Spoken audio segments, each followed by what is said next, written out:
Obviously he knew that was coming, but Adam totally looked like he was blushing. I want to bring in Kendra G, who's an entertainment reporter for V103 in Atlanta. Kendra, for you, what makes Adam so darn hot? Okay, he is a cutie pie. I agree with everything she said. He's sensitive. You know, he's so in love with his fiance. But, AJ, I'm not sure if I'm all the way agreeing with him as being the sexiest man alive. I mean, I just saw Morris Chestnut in Best Me a Holiday, and those abs got me becoming a Christian. I went to church after that movie, but I understand it. I mean, I like Adam Levine, but I'm not all the way on the fence with this one, AJ. I'm not. Okay, listen, there's always a little bit of controversy surrounding this choice. That's what makes it so much fun.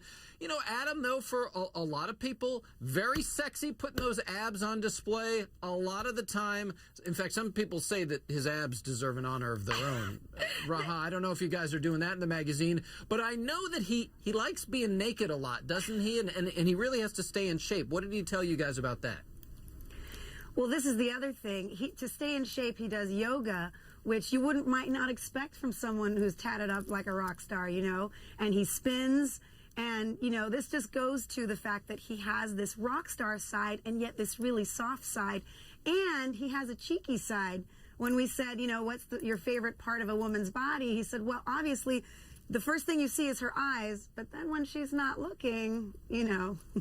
All right. Well, there you have it. And listen, the hot debate's going to rage online. A lot of people are seeing it on both sides, but everybody can enjoy the pictures for themselves by picking up People Magazine, the Sexiest Man Alive issue on newsstands everywhere on Friday. Raha, thank you. Our live countdown continues now. Number 9, Reality Bites, reality stars Teresa and Joe Giudice once again.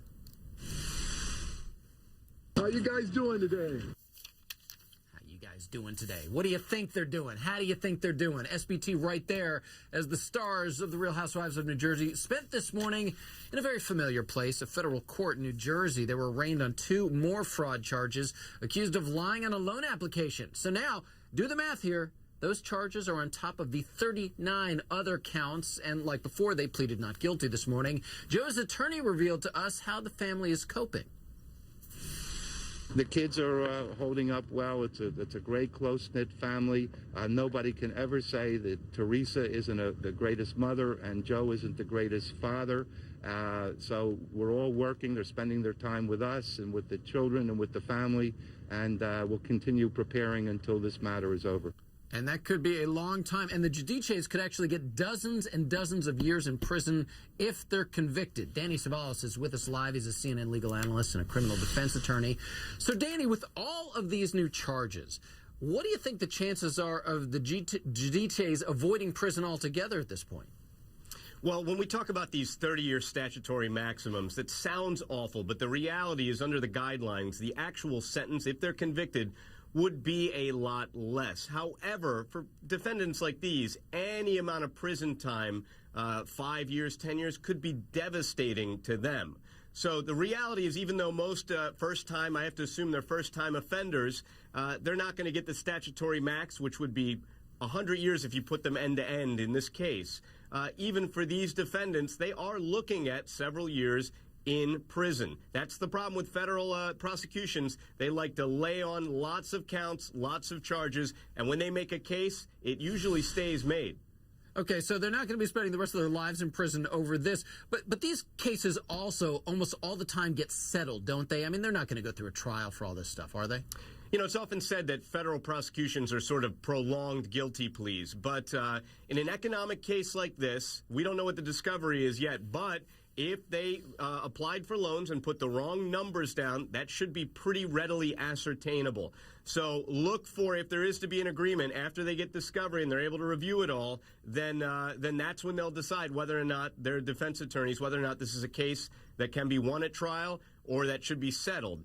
The problem is, I mean, you're rolling the dice with people's lives and lives behind bars. Yeah, and I think another problem is they're just putting it out there on TV. It's just really another dramatic plot point on the reality show. In fact, check out what Teresa said about all of their legal drama on a Real Housewives of New Jersey special last month.